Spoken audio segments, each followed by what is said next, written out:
The morning after our wedding, my wife Laura rolled over in our honeymoon suite bed, looked me dead in the eye, and said, "By the way, my ex-boyfriend is flying in tomorrow to stay with us for a few weeks." I should have known right then that I'd married a sociopath. But there I was, still drunk on champagne and optimism, thinking she was joking. I laughed and pulled her closer, kissing her neck. "Very funny, Mrs. Fairburn." She pushed me away with the kind of cold precision that would become her signature move. "I'm serious, Jason. Scott needs a place to crash while he looks for an apartment. I already told him yes. That was 12 years ago. Today, sitting in my tech repair shop in Austin, Texas, staring at explicit photos of Scott and my wife in our marital bed, I finally understood that Laura had been playing a long game I didn't even know existed. The photos were on her phone, which she'd brought to me for a screen repair. Apparently, cheating wives aren't great with technology security. Who knew? I set the phone down carefully, my hands surprisingly steady. Through the shop window, I could see the Texas sun beating down on the suburban strip mall, normal people going about their normal lives, completely unaware that my world had just imploded. My phone buzzed. Text from Laura. "Working late again tonight. Don't wait up. Kiss the girls for me." The girls. Beth, 12, and Janie, 10. My daughters, who thought their mother was perfect, who had no idea that mommy was currently starring in her own amateur adult film festival. I picked up Laura's phone again, scrolling through months of messages. Scott Williams, owner of Iron Core Gym downtown. The same Scott who'd crashed our honeymoon suite, eaten our food, used our shower, and apparently never left our lives. "You're working late too, I see," I muttered to the phone. The shop bell chimed. Mitch Rodriguez walked in, carrying 2 cups of coffee from the place next door. My best friend since high school, ex-Austin PD, now running security for a tech company. If anyone could help me navigate this disaster, it was Mitch. "You look like someone just told you wrestling is fake," he said, setting a coffee on my counter. "Worse, someone just showed me it is." I handed him Laura's phone. Mitch's eyebrows climbed toward his receding hairline as he scrolled through the evidence. "Jesus, Jason, how long has this been going on?" Based on the timestamps, about 6 months, maybe longer. Mitch set the phone down and studied my face. "What are you going to do?" "I'm going to destroy them both." "Okay, but let's think this through. You've got 2 kids to consider. You don't want to do anything that lands you in jail or costs you custody." He was right, of course. Mitch always was. It's why he'd been a good cop before he burned out on the bureaucracy. "So what do you suggest?" "Document everything. Get a lawyer. File for divorce. Take her to the cleaners legally." I shook my head. "That's too clean, too civilized. She's been humiliating me for months, maybe years. Turnabout is fair play." "Jason, I'm not talking about anything illegal, but there are other ways to make someone pay for their choices." Mitch sipped his coffee, thinking. "You know what your problem is? You're too nice. Always have been. Laura's been counting on that." "Well, maybe it's time I stopped being so nice."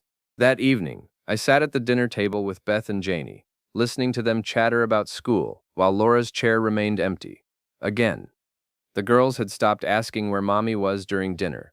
They'd adapted to her absence the way kids adapt to everything, with heartbreaking resilience. "Dad, can you help me with my math homework?" Beth asked.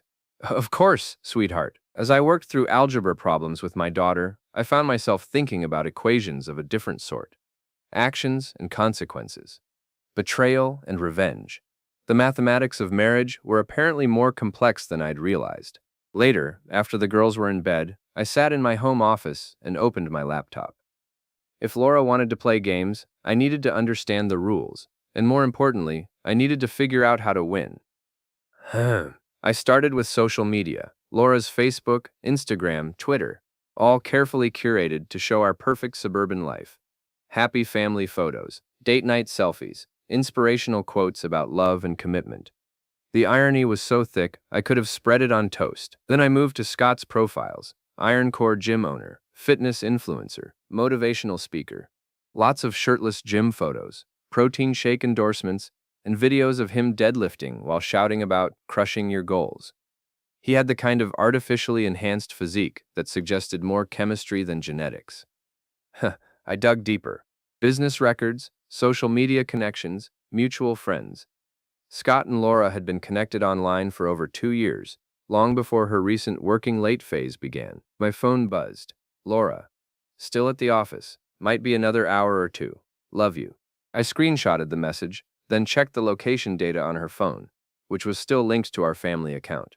She was at the Marriott downtown, the same hotel that appeared in several of their photo backgrounds. I poured myself a bourbon and sat back in my chair. For 12 years, I'd been playing checkers while Laura played chess. But chess was just a more complicated game. It wasn't magic, and I'd always been good at learning new rules. The next morning, I dropped the girls at school and drove to Iron Core Gym. Not to confront anyone. I wasn't ready for that yet. Just to observe. Know your enemy, as Mitch used to say from his cop days. The gym was in a converted warehouse in East Austin. All exposed brick and industrial fixtures. Very trendy. Very expensive looking. Scott's black Jeep Wrangler sat in the parking lot like a monument to midlife crisis masculinity. I parked across the street and watched through the floor-to-ceiling windows. Scott was easy to spot. 6'2", aggressively tan, wearing a tank top that might as well have had "I Steal Wives" printed across the chest.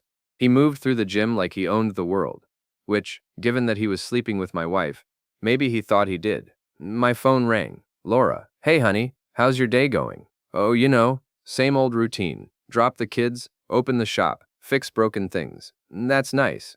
Listen, I might have to work late again tonight. This project is really demanding.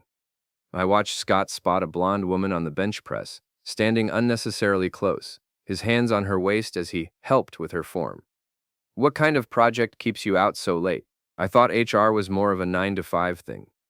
A pause, just long enough for me to know she was scrambling for a lie. It's a special initiative, employee wellness program, very complex stuff. I bet it is. Lots of physical activity involved? What's that supposed to mean? Nothing. Just sounds demanding. You must be getting quite a workout. Another pause. Longer this time. Jason, are you feeling okay? You're acting strange. I'm fine. Just missing my wife. We should spend more time together. Maybe I could come by your office sometime. Take you to lunch. No. Too fast. Too sharp. I mean, it's really busy right now. Rain check? Of course. Love you too. I hung up and continued watching. Scott had moved on to another client, a brunette in yoga pants, who laughed at everything he said. The man was a walking cliché, and somehow my wife had fallen for it. Back at the shop, I had a steady stream of customers, cracked phone screens, virus removals, the usual digital disasters that kept me in business. But my mind was elsewhere, planning. Around noon, Mitch stopped by with lunch from the barbecue place down the street. You look like you're plotting world domination, he said, setting a brisket sandwich on my counter. Just local domination. World's too ambitious. Find out anything useful? I filled him in on my morning reconnaissance mission. Mitch listened without judgment, which was one of the things I'd always appreciated about him. So what's the plan? I need more evidence first. Photos, videos, documentation. Then I need to figure out how to use it for maximum impact. You sure you want to go down this road? Once you start, there's no taking it back. I thought about Laura's performance on the phone that morning. The casual lies, the manipulation, the complete lack of remorse for what she was doing to our family. She made the choice to destroy our marriage. I'm just choosing how it ends. That evening, I installed security cameras around our house. Small, wireless, nearly invisible. I told the girls they were for protection, which wasn't entirely a lie, just not the kind of protection they were thinking of. I also installed tracking software on Laura's laptop and iPad, devices she rarely used, but that were still connected to her accounts. If she was going to live a double life, I wanted a front row seat. Laura came home at 11:30, claiming exhaustion from her project. She went straight to the shower, staying in there for 20 minutes, washing off the evidence, I assumed. How was work? I asked when she came to bed. Productive, really productive. We made a lot of progress. That's great. What exactly are you working on again? She rolled over, facing away from me. Employee wellness. I told you, it's complicated. I'm sure it is. Physical wellness can be very hands-on. She didn't respond, but I felt her tense up beside me. Good. Let her wonder what I knew. The next few days followed a pattern. Laura would leave for work at her normal time, but instead of going to her office, she'd meet Scott at various locations around the city. Hotels, his apartment, even his gym after hours. The tracking software gave me real-time updates on her location, while the cameras I'd placed in strategic locations around our house captured her lies in real time. I documented everything. screenshots, photos, video recordings. I created a detailed timeline of her deception, cross-referencing her lies with her actual whereabouts. It was like building a legal case, which in a way, I was, but I wasn't planning to use it in court. Friday evening, Laura announced she was going out with her friend Ava for girls' night. I knew from the tracking data that she was actually meeting Scott at the Marriott again. Have fun, I told her. Don't do anything I wouldn't do. She paused in the doorway, studying my face. Jason, are you sure you're okay? You've been acting different lately. Different how? I don't know, like you're planning something. I smiled. Just planning a nice quiet evening with the girls. Maybe we'll watch a movie, make some popcorn. Normal family stuff. She left without another word, but I could see the suspicion in her eyes. She was starting to sense that something had changed, that I wasn't the same oblivious husband she'd been manipulating for months. She was right, I wasn't. After she left, I tucked the girls into bed and went to my office. It was time to move from intelligence gathering to active measures. Laura and Scott thought they were so clever, so careful, but they'd made one crucial mistake. They'd underestimated me. Saturday morning, I volunteered to take the girls to their soccer games, while Laura slept in, claiming a headache from her girls' night. According to my tracking data, she hadn't gotten home until 3 a.m. Quite the night out with Ava. At the soccer field, I ran into Tom and Jennifer Martinez, parents of Beth's teammate. We'd been friends for years, part of the same social circle that revolved around school events and neighborhood barbecues. Hey Jason, Tom said, shaking my hand. How's Laura doing? Haven't seen her at the games lately. Oh, you know how it is. Work's been keeping her really busy. Lots of late nights, weekend projects. She's very dedicated to her fitness initiatives. Jennifer frowned. Fitness initiatives? I thought she worked in HR. She does. It's a new employee wellness program she's developing. Very hands-on approach. She's been working closely with some local fitness professionals. I watched their faces carefully. In a community like ours, information traveled fast. By Monday, half the neighborhood would be wondering about Laura's mysterious new project. After the games, I took the girls to lunch at their favorite pizza place. While they argued over toppings, I scrolled through Scott's Instagram. He'd posted a story from last night, a video of himself at some trendy downtown bar, flexing for the camera, while electronic music pounded in the background. Dynamov. The timestamp matched perfectly with Laura's location data from the same time. Dad, are you listening? Beth asked. Sorry, sweetheart. What did you say? I asked if Mom is coming to my school play next week. I looked at my daughter's hopeful face and felt a familiar surge of anger. Not at Beth, never at the girls, at Laura, for putting me in this position, for making me the one who had to explain her absences, cover for her lies, protect our children from the truth about their mother. I don't know, honey. She's been working a lot lately. But I'll be there, okay? Okay. Will you take pictures? Of course. That evening, Laura came home with shopping bags from expensive stores downtown. New clothes, new perfume, a complete makeover for her secret life. But what's all this? I asked, gesturing to the bags. Just some new work clothes. I need to look professional for this new project. I picked up one of the bags and looked inside.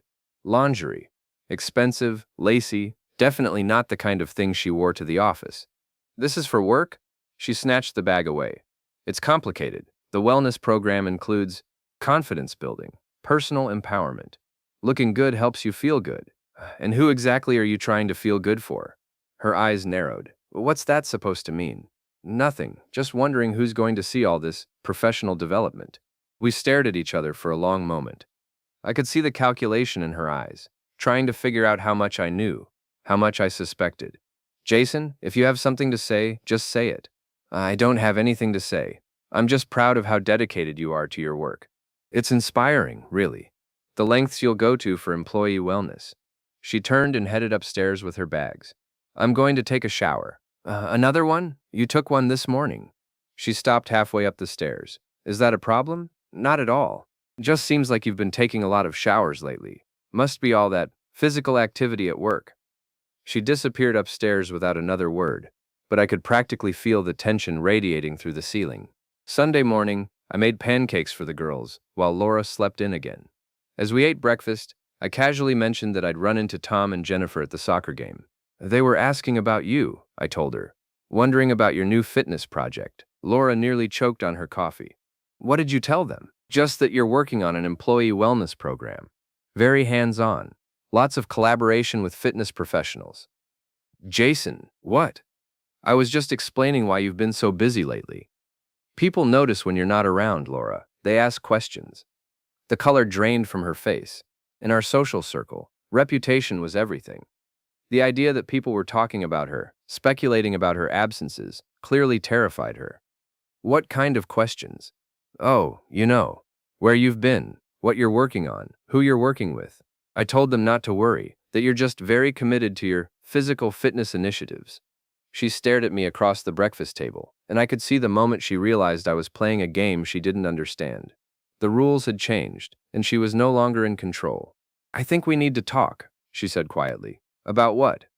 About whatever's going on with you. This attitude, these comments. It's not like you. I smiled and took another bite of pancakes.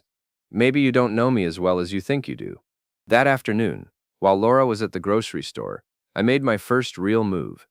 I logged into Scott's gym management system, using credentials I'd found in his poorly secured email account. Fitness influencers, it turned out, weren't much better at cybersecurity than cheating wives.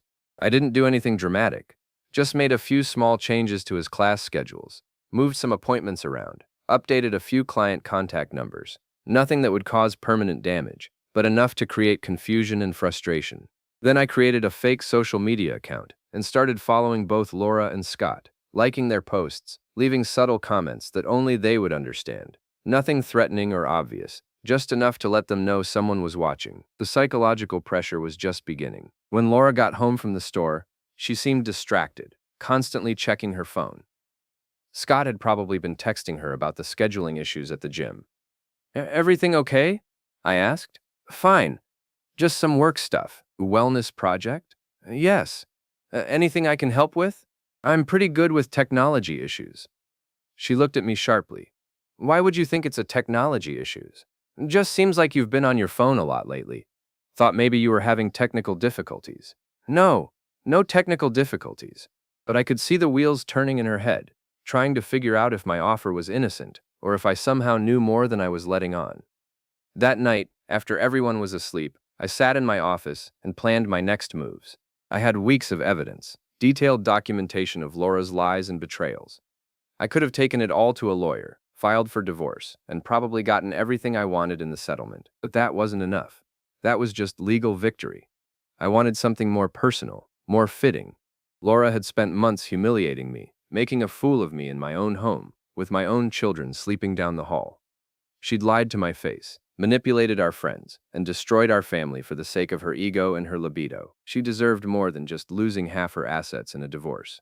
She deserved to feel the same humiliation, the same betrayal, the same crushing realization that everything she thought she knew about her life was built on lies. I was going to give her exactly that. Monday morning brought the first sign that my psychological warfare was working. Laura came downstairs already dressed and agitated, her phone buzzing constantly with messages. Problems at work? I asked innocently, pouring coffee into my favorite mug, the one that said world's best husband. Scott's having some issues with his gym scheduling system. Clients are showing up at the wrong times. Classes are double booked. It's chaos. Scott? I thought this was about your work. She froze, realizing her mistake. We're working with his gym for the wellness program, so his problems affect our project. That makes sense. Maybe he should get better IT support. I know a guy who's pretty good with computer systems. It's fine. He'll figure it out. But her phone kept buzzing, and with each notification, her stress level visibly increased. I sipped my coffee and watched her unravel in real time. After she left for work, I drove to Beth's school for a parent-teacher conference. Mrs. Patterson, Beth's 7th grade teacher, had requested the meeting to discuss Beth's recent academic performance. Patterson explained. Her grades are still good, but she seems preoccupied. Is everything okay at home? I considered my answer carefully. Her mother has been working a lot of late nights recently. New project at work. I think Beth's picking up on the stress. I see. Well, children are very perceptive. They sense when their parents are going through difficult times, even when we try to hide it from them. Mrs. Patterson was right, of course. The girls had noticed Laura's absences, her distraction when she was home, the tension between us. I was trying to protect them from the truth, But kids weren't stupid. They knew something was wrong. Is there anything the school can do to help? Just keep an eye on her. Let me know if her behavior changes significantly. And Mr. Fairburn, whatever's going on at home, try to keep the children out of it as much as possible. I will, thank you. Driving back to the shop, I felt a pang of guilt. My war with Laura was already affecting the girls, and it was only going to get worse before it got better. But what was the alternative? Let her continue her affair indefinitely? Pretend I didn't know? Live the rest of my life as a fool? No. The girls deserved better than that. They deserved a father who stood up for himself, who didn't let people walk all over him, even if it meant some short-term pain. At the shop, I had a visitor waiting. Ava Chen, Laura's best friend and frequent accomplice in her lies. She was sitting in her BMW outside my store, texting furiously on her phone. I walked over and tapped on her window. She looked up, startled, then rolled it down with obvious reluctance. Hi, Jason, how are you? I'm great, Ava, just great. How was girls' night on Friday? Her face went pale. Girls' night? Yeah. Laura said you two went out. Had a late night, from what I hear. Must have been quite the adventure. Ava's mouth opened and closed like a fish out of water. She clearly knew about Laura's affair, had probably been covering for her, and now she was trapped between loyalty to her friend and not wanting to lie directly to my face. Oh, right, yes. We went to that new place downtown. Very loud music. Lost track of time. Which place was that? That club. With the music. I smiled. Sounds like a blast. Laura seemed pretty tired when she got home. You girls really know how to party. Yes, well, I should go. Tell Laura the first said hi. She rolled up her window and drove off like she was fleeing a crime scene, which, in a way, she was. That afternoon, I escalated my campaign against Scott. Using his gym's social media accounts, which he'd foolishly linked to his personal email, I posted a series of motivational messages that were just slightly off-brand enough to be embarrassing. Remember, champions, it's not about the size of your muscles, it's about the size of your heart and other organs. #body positivity, #anatomy matters. Today's workout tip: always stretch before engaging in vigorous physical activity, especially with someone else's equipment. #safety first, #shared resources. Iron Core Gym, where we believe in working out all your personal issues, no matter how complicated your relationship status. #no judgment, #open-minded. The posts were subtle enough that most people would read them as generic fitness motivation, but anyone who knew about Scott's situation would catch the double meanings. And in the fitness influencer world, reputation was everything. Within hours, the posts had dozens of confused comments from his followers, and his business partner had called him 3 times demanding explanations. Laura came home that evening in full crisis mode, her phone practically smoking from constant use. Bad day at work? I asked. Scott's having a nightmare. Someone hacked his social media accounts, posted all this weird stuff. His business partner is furious. Clients are asking questions. It's a disaster. That's terrible. Who would do something like that? We don't know. Maybe a competitor or a disgruntled client. The posts were so specific, so targeted. Like someone knew exactly how to embarrass him. Sounds like someone who really understood his business and his personal situation. She looked at me sharply. What do you mean by that? Nothing specific. Just that the best way to hurt someone is to know their weaknesses, their secrets. The silence stretched between us, heavy with unspoken accusations and growing suspicion. Jason, do you know something about this? About what? Social media hacking? I fix computers, Laura. I don't break them. That's not what I meant. Then what did you mean? She stared at me for a long moment, clearly wanting to ask directly if I knew about her affair, but not quite brave enough to open that door. Nothing. Never mind. But the seed of paranoia was planted now, and I could see it taking root in her mind. She spent the rest of the evening jumpy and distracted, constantly checking her phone, looking at me with a mixture of suspicion and fear. Good. Let her wonder. Let her worry. Let her experience just a fraction of the anxiety and uncertainty she'd been putting me through for months. The war was just beginning. 2 weeks later, my carefully orchestrated campaign reached its first major climax.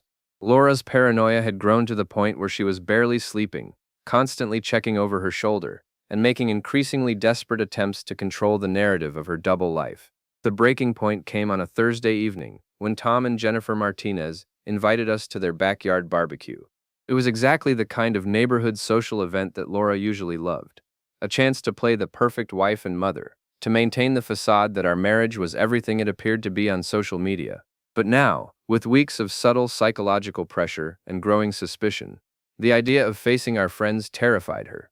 "I don't think we should go," she said, pacing around our bedroom while I got dressed. "Why not? You love the Martinez parties." "No, I'm just tired. Work has been so stressful lately." "The wellness project still keeping you busy?" She flinched at the mention of her cover story. Over the past 2 weeks, I'd been asking about it constantly, forcing her to elaborate on her lies until they'd become an exhausting web of contradictions. "Yes, it's very demanding." "Well, maybe a party is exactly what you need. Some time to relax, catch up with friends. I'm sure everyone will want to hear about your fitness initiatives." The color drained from her face. "Jason, please, can't we just stay home?" "The girls are looking forward to it. Beth specifically asked if we were going because she wants to see the Martinez kids." Laura looked trapped, caught between her fear of social exposure and her inability to explain why she didn't want to face our friends. "Fine, but we're not staying late." The Martinez backyard was packed with the usual crowd. Neighbors, parents from the girls' school, the social circle that had been our community for years. Everyone seemed genuinely happy to see us, especially Laura, who'd been notably absent from recent gatherings. "Laura!" Jennifer hugged her warmly. "We've missed you. How's the new job project going?" I watched Laura's face carefully as she fumbled for an answer. "It's going well, very intensive, lots of collaboration." "That's wonderful. What kind of wellness program is it exactly?" Before Laura could answer, I jumped in. "It's fascinating, really. Laura's been working very closely with a local fitness professional. Very hands-on approach. They spend a lot of time together, working on physical development." Several people had gathered around us now, drawn by the conversation. Laura shot me a desperate look, but I continued. "The program focuses on building stamina, flexibility, and endurance. Laura comes home exhausted most nights. Don't you, honey? All that physical activity really takes it out of her." "That sounds amazing," said Carol Peterson, another neighbor. "Is this something that might be available to other companies? My husband's workplace could really use a wellness program." Laura opened her mouth, but no sound came out. She was trapped in her own lie, unable to provide details about a program that didn't exist without revealing the truth about what she'd actually been doing. It's still in development," she finally managed. "Very preliminary stages." "Well, you'll have to keep us posted," Tom said. "Maybe organize a neighborhood fitness challenge or something." "Yes," I agreed enthusiastically. "Laura's become quite the expert on personal training techniques. Haven't you, sweetheart?" The conversation continued for several more excruciating minutes, with Laura growing more pale and desperate with each question. I could see the moment she realized what I was doing, using her own lies against her, forcing her to maintain her cover story in front of people who might eventually learn the truth. When we finally escaped to get drinks, Laura grabbed my arm with enough force to leave marks. "What the hell are you doing?" "What do you mean? I'm just supporting your career development. Isn't that what a good husband should do?" "You're trying to humiliate me." "Am I? I thought I was just talking about your work. Your very important, very physical work with that fitness professional." She stared at me with a mixture of fear and fury. "You know, it wasn't a question." After weeks of psychological pressure and carefully planted hints, she'd finally realized that her secret wasn't secret anymore. "Know what? Don't play games with me, Jason. You know about Scott." There it was. The confession I'd been waiting for. After months of lies and manipulation, she'd finally admitted the truth. "I know a lot of things, Laura. The question is, what are you going to do about it?" Before she could answer, Beth appeared at my elbow, tugging on my shirt. "Dad, can we go swimming? The Martinez kids are going in the pool." I looked down at my daughter's excited face, then back at Laura's stricken expression. "Of course, sweetheart. Go get your swimsuit from the car." As Beth ran off, Laura leaned closer to me. "We need to talk, at home, tonight. I'm looking forward to it." The rest of the party passed in a blur of forced normalcy. Laura managed to pull herself together enough to make small talk and pretend everything was fine, but I could see the cracks in her facade. Every laugh was too loud, every smile too bright, every conversation too intense. Our friends noticed too. I caught Jennifer and Carol exchanging worried glances when they thought Laura wasn't looking. Tom asked me quietly if everything was okay at home. Just work stress, I told him. You know how it is. But he didn't look convinced, and I knew that by tomorrow, half the neighborhood would be speculating about what was wrong with the Fairburn marriage. The drive home was silent except for the girls chattering about their evening. Laura stared out the passenger window, her reflection ghostly in the glass. I could practically hear the wheels turning in her head, trying to figure out how much I knew, how long I'd known it, and what I planned to do with the information. After we put the girls to bed, Laura and I sat in our living room like two opposing generals preparing for battle. The house felt different now, charged with the electricity of impending conflict. How long have you known? She asked. Does it matter? It matters to me. I considered my answer. There was no point in lying now. The pretense was over. About 6 months, since you brought your phone in for that screen repair. Her face crumpled as she realized how long I'd been watching, gathering evidence, planning my response. Why didn't you say anything? What was I supposed to say? Hey honey, I know you're cheating on me with the same guy who crashed our honeymoon? How exactly does that conversation go? You could have confronted me. We could have worked things out. I laughed, but there was no humor in it. Worked things out? Laura, you've been lying to my face for months. You've been sleeping with another man in our bed, lying to our children, manipulating our friends. What exactly is there to work out? It's complicated. No, it's not. It's actually very simple. You made a choice, multiple choices. Every day for months, you chose to betray our marriage, our family, our life together. And now you have to live with the consequences of those choices. She was crying now, but I felt no sympathy. These weren't tears of remorse. They were tears of someone who'd been caught, who was facing the destruction of the comfortable lie she'd been living. What do you want? She asked. I want you to understand what it feels like to have your life destroyed by someone you trust. I want you to experience the humiliation, the betrayal, the complete violation of everything you thought was real. Jason, please, think about the girls. I am thinking about the girls. I'm thinking about how they deserve better than a mother who lies and cheats and manipulates everyone around her. I'm thinking about how they deserve to see their father stand up for himself, instead of being a doormat. Laura wiped her eyes and straightened her shoulders. When she spoke again, her voice was harder, more calculating. Fine. You want a war? You'll get one. But remember, I know where all your bodies are buried too. I smiled. Actually, Laura, I don't think you do. That's been your problem all along. You never really knew me at all.